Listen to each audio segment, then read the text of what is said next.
What's up guys, welcome to my YouTube channel. Make sure before I start this video that you like and subscribe, turn on the post notifications so you don't miss a video, and comment down below what your favorite part of this video was.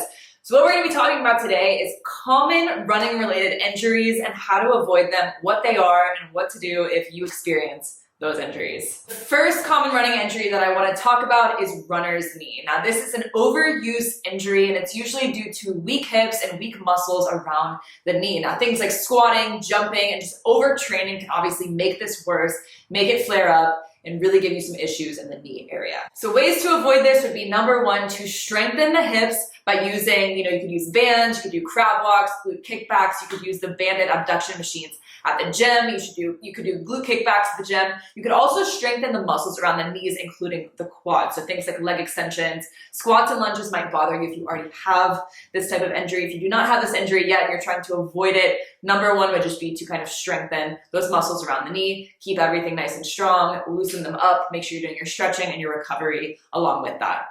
A second common injury is called Achilles tendinitis. Now this is inflammation of the tendon that connects the calf to the heel.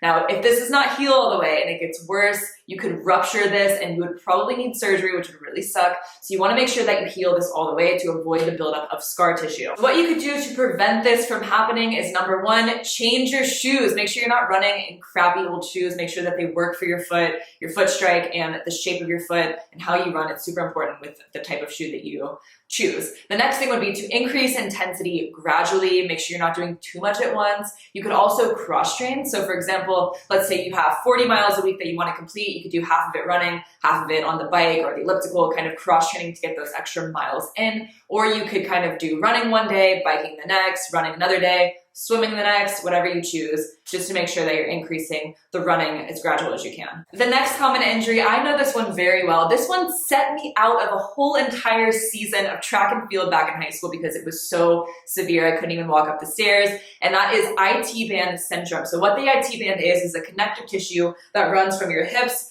down to the outside of your leg to your knee. So typically you'll feel a lot of the pain in the outside of your knee. It'll be like this nagging pain that will not go away. So usually this is caused by weak or tight hips and glutes. Now if your hips are tight, you can do things like foam rolling, get a massage, obviously stretching helps. So with the foam roller though, what I will mention is the long foam rollers are kind of hard to dig into that area. So what I would do is get a massage ball, get a softball or a lacrosse ball and lay on the ground and kind of roll around that hip and your glute area just to kind of loosen it up a little bit more. You could use a massage gun, and then obviously getting massages are super helpful. Now if your hips and glutes are weak, you could do things like hip thrusts, sumo deadlifts, squats, glute kickbacks. You could use the band and do like different variations of crab walks and glute kickbacks that way. So if they are weak, just go ahead and start strengthening those muscles up. The next injury is plantar fasciitis. This is a very frustrating one if you have it. It is very painful. So one of the ways that you can kind of help to avoid this is by stretching your arches,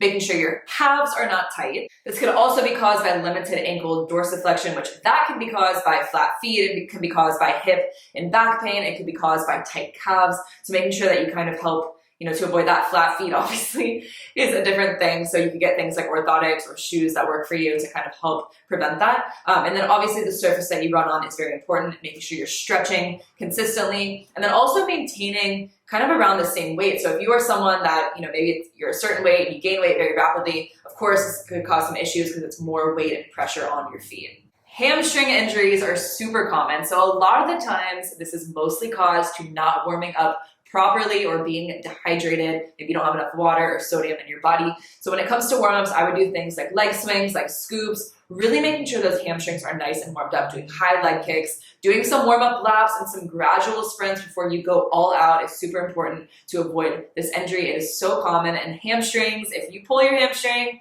it is going to take a very, very long time to heal. I mean, it really sucks when you pull a hamstring. So making sure they're nice and strong will also help that as well. The last injury, and probably the worst one, I dealt with it, is a stress fracture. So this is a hairline fracture in your bone. And this one takes about 6 to 8 weeks to heal. You have to wear a boot, you're on crutches. It really sucks when you have any type of injury, but a stress fracture really it kind of puts you out. So this can usually be caused by a high impact of stress or just overtraining in general. So this was actually my problem. I would go work out at the gym and lift weights for like 2 hours, and then I would go to track and field practice in college which was very intense. And we would also do strength training in college.